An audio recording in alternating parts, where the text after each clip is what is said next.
are listening to The Radiator at Big Heavy World, and now begins Rocket Shop Radio Hour. I'm your host, Appy BK, and with us in the studio today, we have Fisher Wagg. How are you? Hi, how are you? I'm good. We're so excited to have you here. Thank you. I'm so excited to be here. Yeah, so how have you been since at least we've seen each other last? I think it might have been at an open mic or a show or something of the sort. It's been some time. Yeah. Good. I've been busy. I've been recording. I've been playing out. I've been building a band. I mean, so many small things that all add up, and you don't really think about it. And then it's like this whole year has been kind of a testament to just how much little things add up. Right. Yeah. Well, not small things. Having a band now is a big thing. Releasing music, playing shows. You've been busy. Yeah. So take us through the new band that you're starting here. We're changing our name every few weeks. But we our current name is We're Here to Kill, which is gonna open some doors, I think, and maybe close a few others. But that's fine. But it's a grunge band. It's me and another vocalist and drums, bass. Pretty fun stuff. Fast and loose. Nice. So are you writing new material for that, or are you working on some of your own? We will play mostly original material designed for the band. I say design like it's like I'm designing songs. But we also will play songs that I've written for me. So nice. it's a hybrid. Yeah, so a bit of a backup band moment and your own collab with them. Absolutely. Very, very exciting. So you just released a single not too long ago as well. Yeah, back in June, but that was When You Get Home, and that's done fairly well. I've been very pleased to see how many people listen to it and how many playlists it's been thrown on, I've been really enjoying the support. So thanks for listening, folks. Yeah, totally. Well, we would love to kick off things with one of your songs. So what do you have first for us? Well, I'll play you one that I've written for my band, and I'm blanking on the name. That's okay. You'll figure it out. Under the clouds, but over the mountains, heaven is there, waiting for something. I'm dreaming I'm dead, or maybe I'm dying. What difference is there if I make no difference? Say what you want from me, just spit it out anyway. I'm waiting to hear you say the words that I never stop thinking.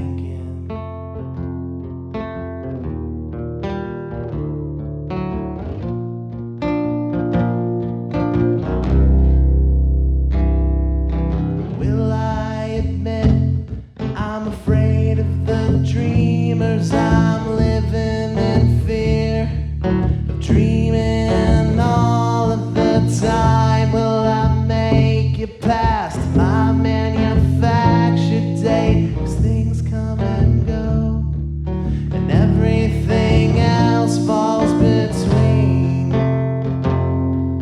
Say what you want from me, just spit it out anyway.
shouldn't have, can't barely speak, can't find the words anyway, slack wrist and limp, the muscle is atrophied, but under the skin, my blood is still chasing something.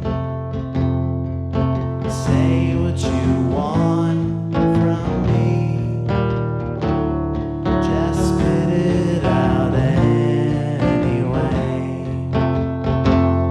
I'm waiting to hear you say the words that I never stop thinking.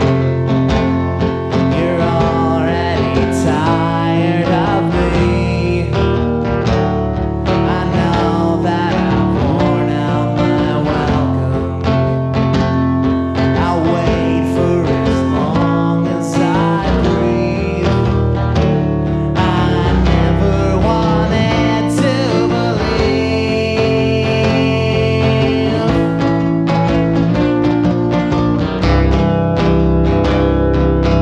Wanna be, wanna be.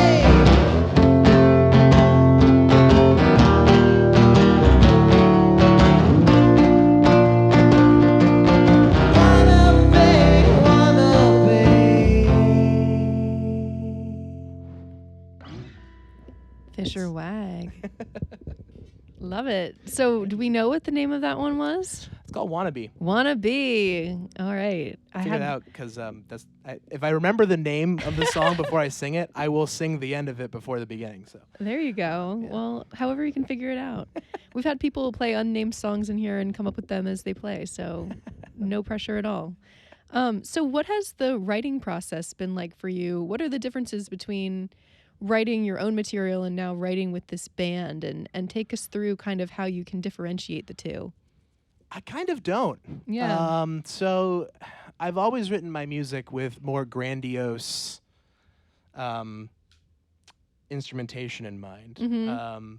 And I struggled sometimes to get that across when I play it with just an acoustic guitar. But this one guy heard me at an open mic once, and he said when he was hearing me play, he was like, "I can hear the rest of the band." I'm like, that's crazy. That's a weird thing to tell me. But I don't know. I've heard people say that I fill the room, but I never experienced that. I'm just hearing it in my head, you know. So Yeah. No, I definitely agree with that. I mean, every time that I've heard you, I personally can definitely hear in my brain the other instruments too. Totally. So I'll be so excited to hear your band play now. So in terms of your single that you released back in June, there is more instrumentation on that. Yeah. So how did you do that? Did you get some live musicians to play for you? Yes, Did I you did. do? Yeah. So I recorded at Sky Audio in Richmond. My friend Tristan of Valerie Falls, he's got a studio, and he offered to have me record a single with him for free. I can't give that up. So I went down there because I'm like, oh, whatever. It's gonna be like a basement studio. You know, it'll be like I've recorded in basement studios before. It's gonna be like kind of rough, but no, it was like really professional. Like he really Nice. knew what he was doing.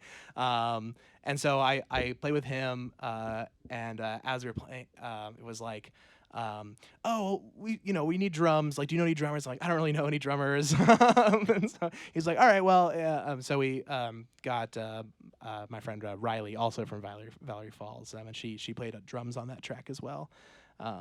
And so it has the illusion of being a band, but it's really just me, Tristan, and Riley putting together all those pieces. And Yeah. I think it came out pretty good. Yeah, it sounds awesome. So in terms of like how you communicated what you heard in your head, did you kind of give them the creative freedom to play what they heard, or did you have kind of more specific sounds in mind that you communicated to them that you wanted for that one? That's a good question.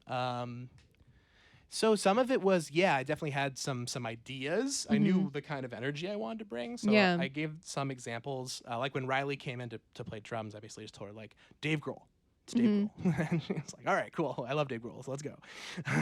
And that worked out really well, because even though she had only heard the song like 2 or 3 times, she basically nailed it day one, first take. And after that, it was just tightening it up. And Yeah, the rest was history. I mean, Tristan's really good at improvisation, so I didn't have a bass line written, and he just picked it up, and that was really Yeah. awesome. Awesome. Yeah. And then in terms of like the mixing and mastering and post production, was that also at the same space? Did you outsource? We mixed it. It was fully engineered in the space, and then mastering over at Robot Dog. Nice. Yeah. Awesome. So you also had mentioned, which may have been off air, that you have 2 new singles coming out soon as well. So Yes, I do. tell us like what we can expect with those, and is this a bigger project with all of these singles coming out, or are you focusing more on just the singles right now? I'm struggling with that exact idea, to be honest with you. If you were to like go online and search like how do I be a successful artist in 2024, the answer is you release like singles until you're dead.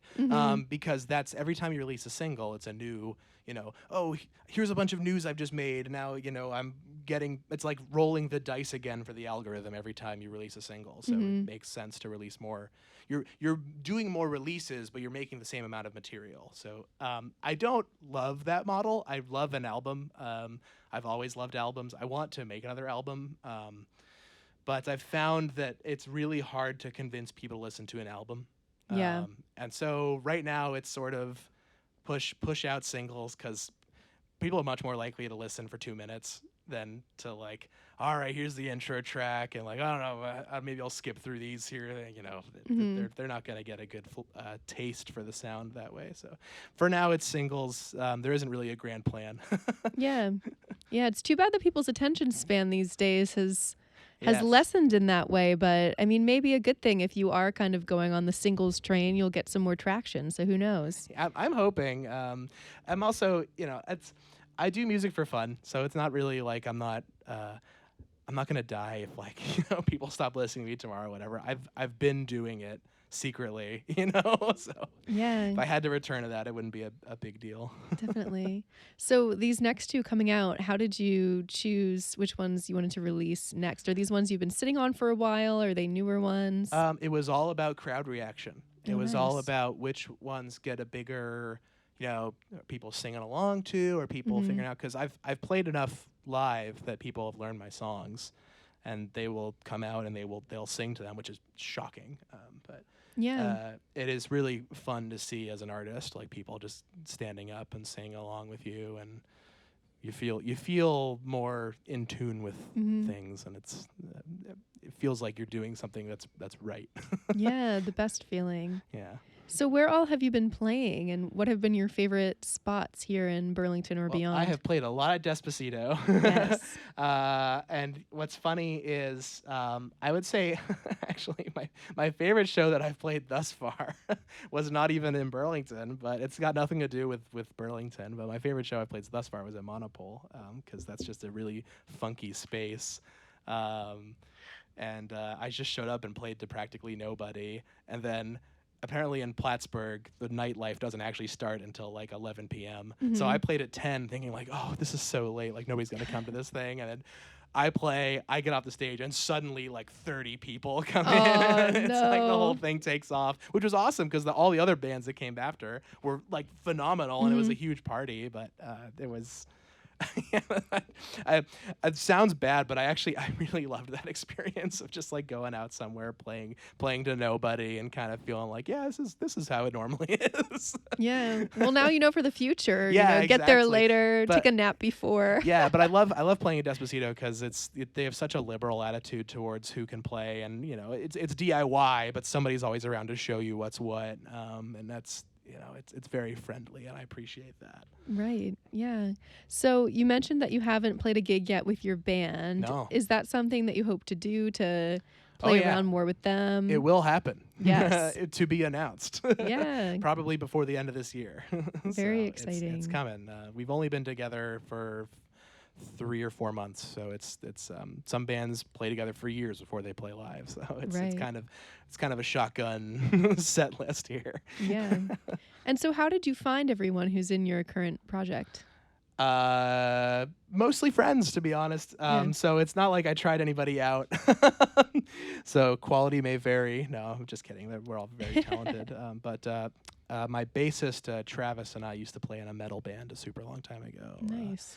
In high school.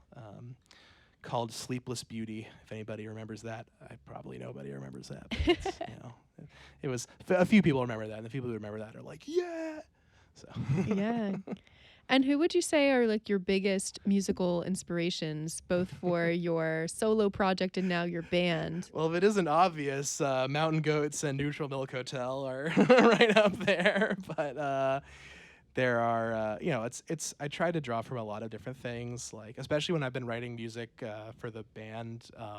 I wrote a song the other day, and I sent it to them, and I took it back because I'm like, nah, that's a Ben Folds song.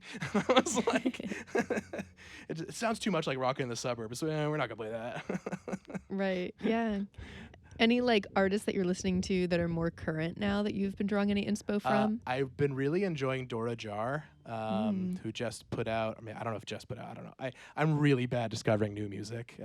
But Dora Jar, she put out a record called "You Can't Relax When You're on Fire" or something like that. And it's really good. It's like Kate Bush meets 2000s indie folk in all the best ways.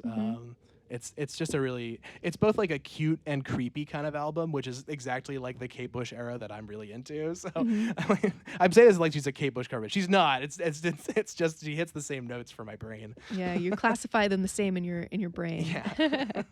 I got it. Yeah. Well, we would love to hear your second song of the night. Yeah, well, here's one of my upcoming singles, and I've gotten permission to swear, so this one's called "Fuck It."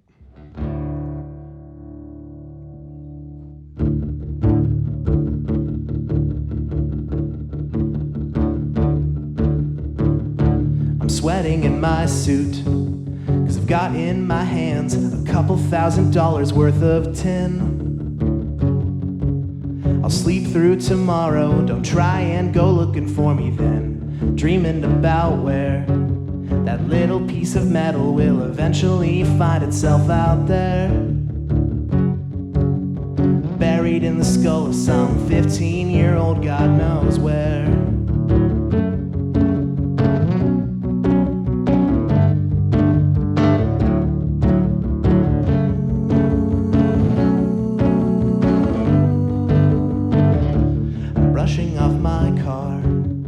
I've got to park under billowing clouds of our sins.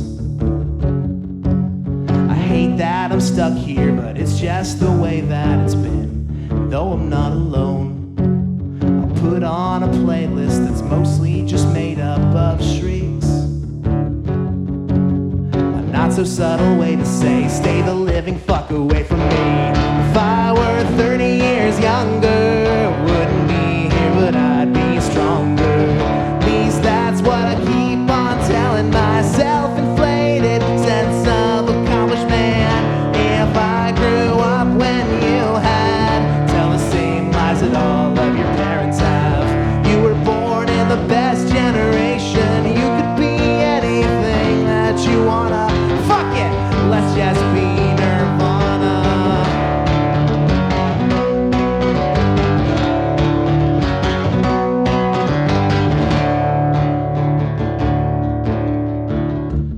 In a secret club, I thought about joining, but I was too boring to leave. So now I'm just grounded while he gets some final privacy. Wondered where you were while I was out pushing our metal around in machines. I turned up the music and screamed, yeah, I screamed. If I were 30 years younger, wouldn't be here, but I'd be stronger. At least that's what I keep on telling myself. Inflated sense of accomplishment. If I grew up when you had, tell the same lies that all of your parents have. You were born in the best generation. You could be anything that you wanna. Fuck it, let's just be Nirvana.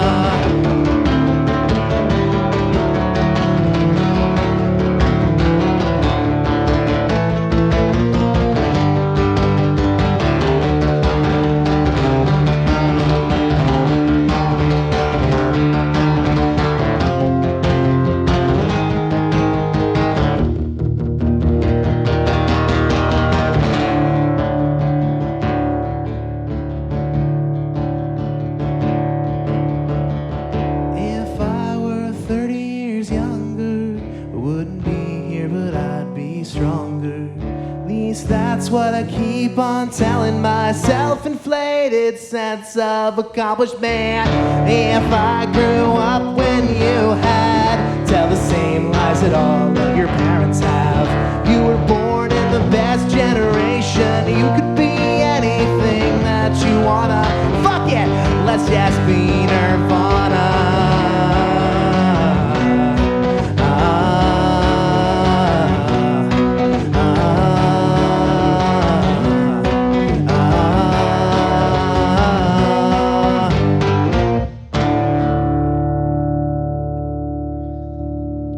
Fuck It by Fisher Wagg. We love that there's no FCC guidelines. So when do you expect this one to be released, or is it a secret? I don't know. Whenever. It's actually, soon. It's ready. It's ready for mastering. We're just. I'm figuring out the schedule. I wanted to have it out by the end of the year, but now I'm beginning to think that's not as great timing as I want it to be. But Yeah. it's you know, these things are. They're fluid. Yeah. One of the upcoming ones. We got it. Yeah. So take us through just your background in music and when you started playing guitar and singing and writing music in general. So when I was like 11, I was just like, you know, 5th grader and like tapping on my desk, and I used to like drum on my desk because I'm just like spaz. My friends noticed this, and they happened to be part of a group that was like a music group, and they would they basically told the leader of this music group, Buddy Dubé, like, oh hey, there's this kid in our class, he like hits this desk a lot, I bet he's like a drummer or whatever. And they're like, yeah, let's bring him into the group, why not? And this group was interesting. It was called Buddy Dubé and the Minor Key, and the Minor Key were basically the kids. The idea is we would be the backing band for a larger project of kids writing music and building, you know, kids writing music for kids about kid issues, but also about, you know, the real world, because kids have thoughts about the real world too. And that was really fun. That was where I learned everything, pretty much. All of my artistic merit, I owe a lot to that group and to the things we did.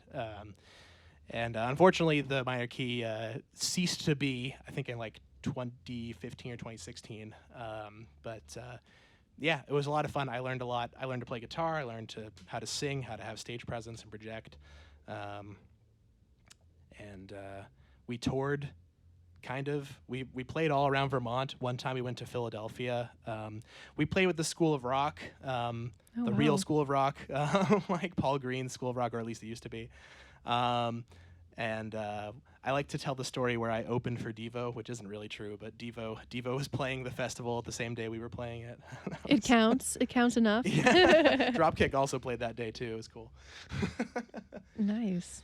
So when did you kind of start doing more of the solo writing and pursuing your own project rather than being in a band? As soon as I could play guitar, basically. So like when I was 12, I basically started writing. I started writing songs. They were really bad for a really long time. My mom has a story where we went to open mics back at when On the Rise was in Richmond, On the Rise Bakery. They used to have open mics there, and I would go to play the open mic, and there was this. I played this song that I had written. In my head, there was a story. It was like a story about like, oh, there's this kid and his like, these government agents come to his house. And he's like, what's going on? Like, I don't know what's going on. That's just the moment is the story of the song. But what it came out is like, why aren't my parents nice to me? Why are, you know, like it just sounded like this really horrible teenager angst song. It made no sense. And so she likes to tell that story about how I wrote a song about how much I hate my mom and played it in front of the town. But I don't hate my mom. I love my mom. Yeah. So how do you feel like songs typically come to you, and like how often are you finding yourself sitting down and writing new material? I've written one song a month since like 8th grade. Yeah. So I have a very big catalog of mostly really terrible songs, but a lot of them are really a lot of them are personal, but not in a way where it's like the subject matter is personal. It's more of the the intonation I want out of it is like an impossible sound that I'll never be able to achieve really. So I've let a lot of those dreams go to this wayside. Like there was a time when I wanted to be kind of like an electric pop artist, but I can't play keyboards at all, and DAWs confuse me. So Yeah. So it seems like obviously you have a lot of experience playing the open mic scenes as well. So take us through like what those experiences are like, and what are your thoughts on like what makes open mics special to you? Because I feel like in my opinion they're kind of like a nice place to try out new material Exactly. and whatnot. But Yeah. what's your take on It's that? the best practice in the world is playing at an open mic, because it's if people ignore you, it's even better practice, because it's like you're going up there in real conditions. You can try to get people's attention and like maybe you'll get it, and sometimes you do and it's really cool and you're having a good like zen moment where you're playing the songs and everybody's jamming out, but you don't always get that. You can very often find yourself in a scenario where you're just playing to nobody, and even though it's a room full of people, nobody's really listening or caring, and those are the moments where you learn the most about yourself and your music, I think. I've definitely had some self-critical moments, but then coming away from it, I would realize like, oh, I actually wasn't that bad compared to like this other guy that everybody, like he played Wonderwall or whatever, Yeah. Yeah. And what is your advice, or what has been your kind of mental routine, I guess, per se, to have the confidence to just get up there? And also you kind of have to get up there and be not afraid to fail in some regard, especially trying out new material at open mics and whatnot. Yeah. What has been your like learning process with all of that?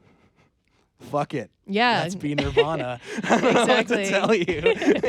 The song that you just played. Yeah. You got to just go for it. No, I strongly dislike tech bros, but move fast and break things, or whatever the hell Zuckerberg said. But that's more accurate for the music industry than for the world. Yeah. Well, sometimes there's not a right time to start. Any time is the right time, and you just got to go for it. It's easy to make a band. It's even easier to get shows. Just show up. Yeah. Totally. Well, we would love to hear your third song. So sure. What you got? I don't know. Wait, I know. No, I figured it out. Yeah, this song is going to be. This is one of the earliest songs that I play out live. It's called "Drunken Monday." I wrote this song right when I was about to go to tech school, and I was really feeling. I was going to go to a different school than a lot of my friends. I was still going to see them all the time, but it was like I was just thinking like, oh man, this is what it means to divert in life. This is what it means when the paths change, and just was thinking a lot about that. So it's a big picture song about that, but it also is not about that. So it's about whatever. It's vague and weird. So.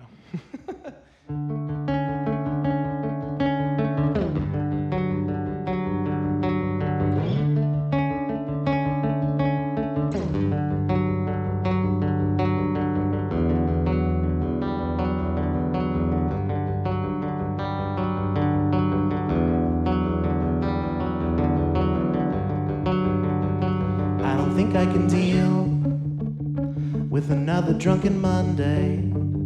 Didn't think I could feel much worse than I did Sunday. No surprises for me. This is no fantasy. She looks like a doll, all dressed up in powders. Yeah, she's looking so tall, with heels the size of ladders. And I feel perfectly fine, while she's lost it all to time. Now we're doing the math, how often now you'll see me. I broke from the path, and now it's hard to reach me. So you've lost your control. Emotions flare up like petrol.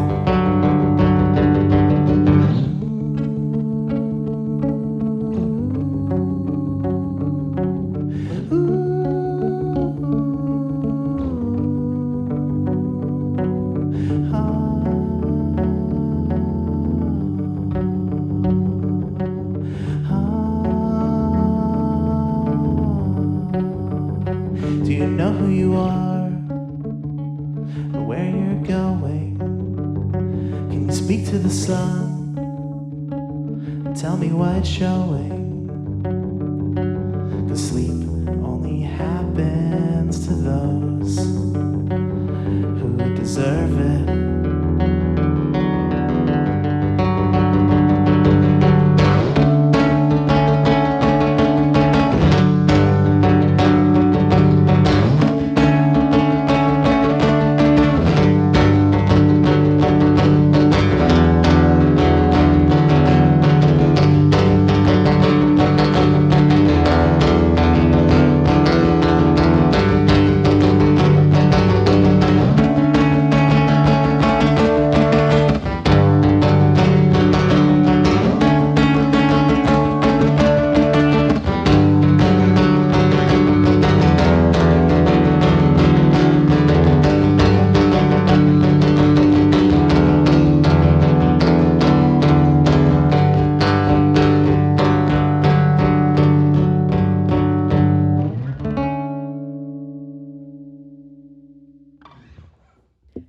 Drunken Monday, Fisher Wagg.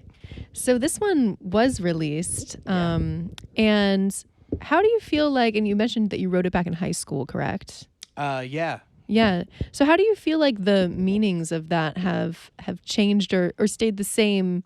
Because I feel like it's always interesting maybe to evaluate how your songs resonate differently as you get older. Yeah, I guess I don't think about it. Yeah. That's not really true. I think about it all the time. But I think when I write a song, I'm writing a story. I'm writing. There's a moment in my mind that I want to paint, and I think very much about that moment, and I think about what it means to me at the time. And for me, this song was very much about uncertainty. Yeah. It was very much about like. I don't know what's gonna happen. I can't really sleep. I keep thinking about like all these weird possibilities of my life, and not seeing anybody. All my friends, they're all just disappearing. They're all getting old. They're all, going off, being adults, and I'm just I'll never grow up or whatever, and so I'm being left behind in a sense. But we all grow up. Yeah. But now as a grown up, I look back on it and I feel like it's almost in a way kind of a capsule of what it really means to be a kid. Because we like to think of like what it means to be a kid as like, oh, when you're a kid, you don't have responsibilities, you don't have to worry about it. But when you're a kid, in the back of your mind, you're like, one day I'll have responsibilities, and that scares the shit out of me. And so I think I'm hoping people can join in that thought as well. Like I definitely, that was a very common fear, I think, for a lot of kids, at least in my generation, where it was like we had so much expectations thrown on us. Yeah. It's like every, like I don't know how many times I saw like documentaries about the ecosystem, and they're like, global warming will kill us all, and it's your problem. And it's like, yeah, it is my problem. It's everybody's problem. It's like, the personal like attack of it is, I think, imbued some stress in folks that were already a little fatigued. Right. Yeah.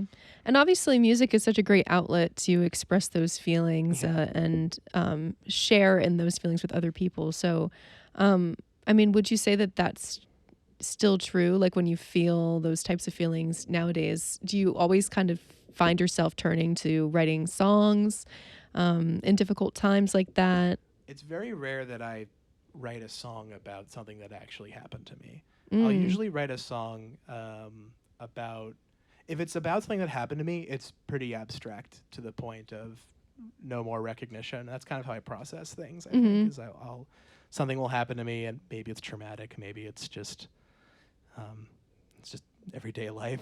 Yeah. And it'll bounce around in your brain, and there's reverb and delay, and it all melts together, and eventually it becomes a new sound. And sometimes that new sound is really cool, and that's the song. I don't know, that's maybe an extended metaphor that no one can follow, but I think everything that happens to you builds in yourself to something bigger, a bigger idea that it's easier to live your life by. Yeah, more of a feeling rather than a literal story. Yeah, 100%.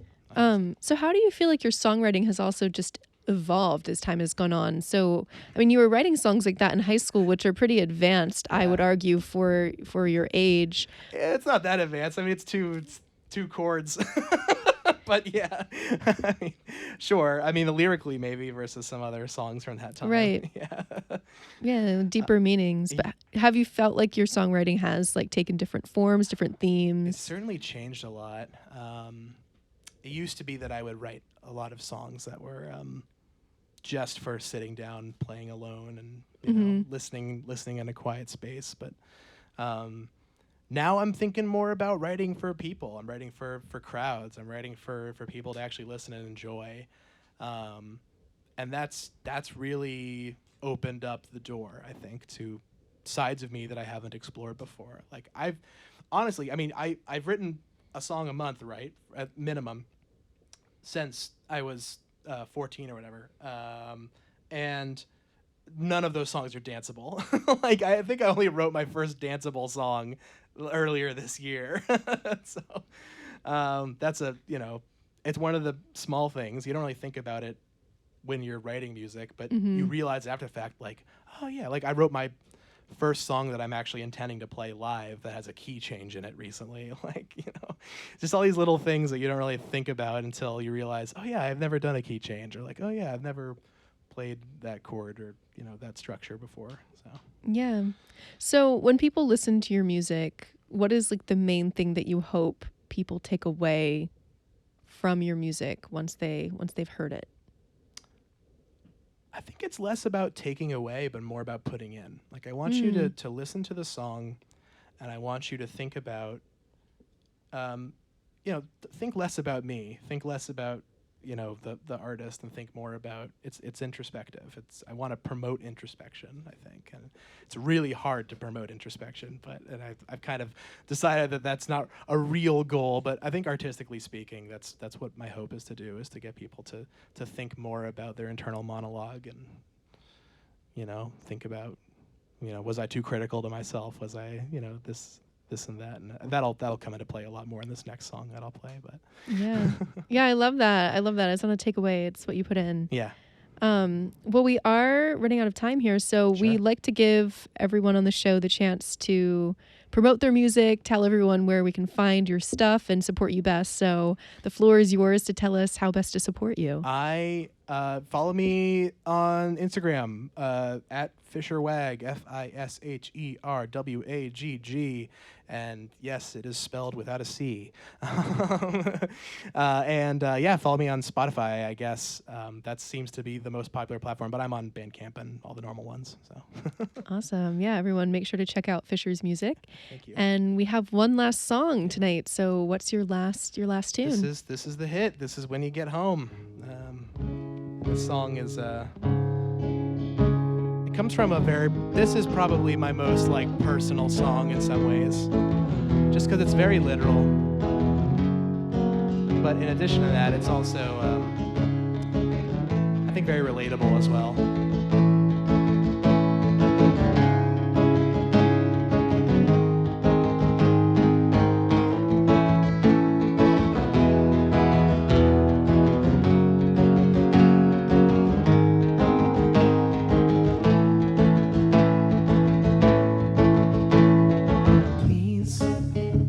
Don't find me when you get home.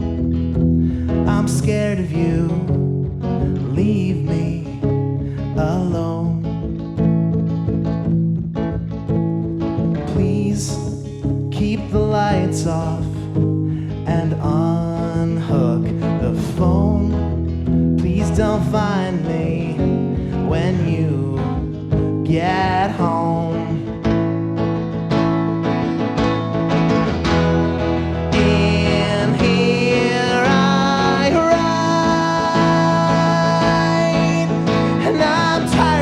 Interruptions, but I'll make it up overnight.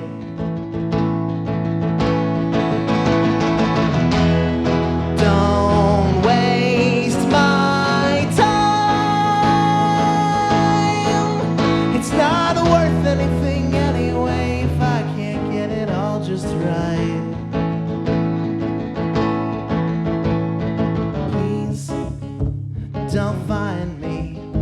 when you get home. I'm scared of you. Leave me alone. Please keep the lights off and unhook the phone. Please don't find me when you get home. I said goodbye, and I tried to drop the feeling, but my grip was just a bit too tight. Stuck in my eye, something I dreamt about last night, threatening to make me cry. Please don't find me when you get home. I'm scared of you. Leave me alone. Please keep the lights off and unhook the phone. Please don't find me when you get home. What I say, what I say, what I say, what I say goes. Love is just a construct, chemicals and pheromones. I don't know. What you don't know will kill you. You don't know will kill you. Oh. What I say, what I say, what I say, what I say. Oh, oh, I'll never die, because if it's on my own terms, then everything will be just fine.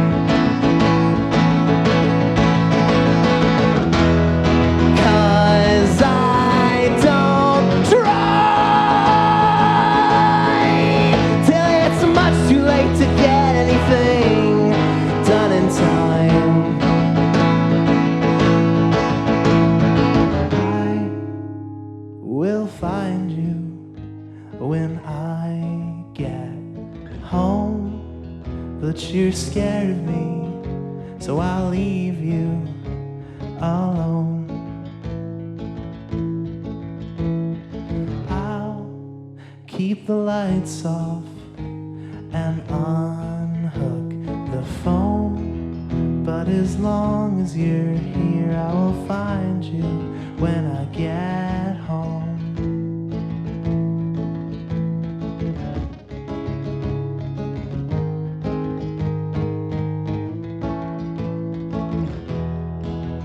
But as long as you're here, I will find you when I get home.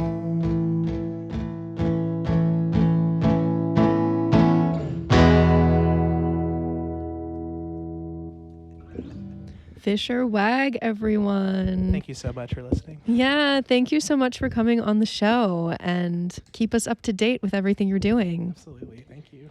And everyone listening, thank you so much for tuning in to Rocket Shop Radio Hour. I'm your host, Abby BK. We have Lacey L coming up next week on the 30th, so make sure to tune in next week at the same time for Rocket Shop. But as for now, this has been the show. Once again, I'm your host, Abby BK, and we hope you have a wonderful day or night. We'll see you next time.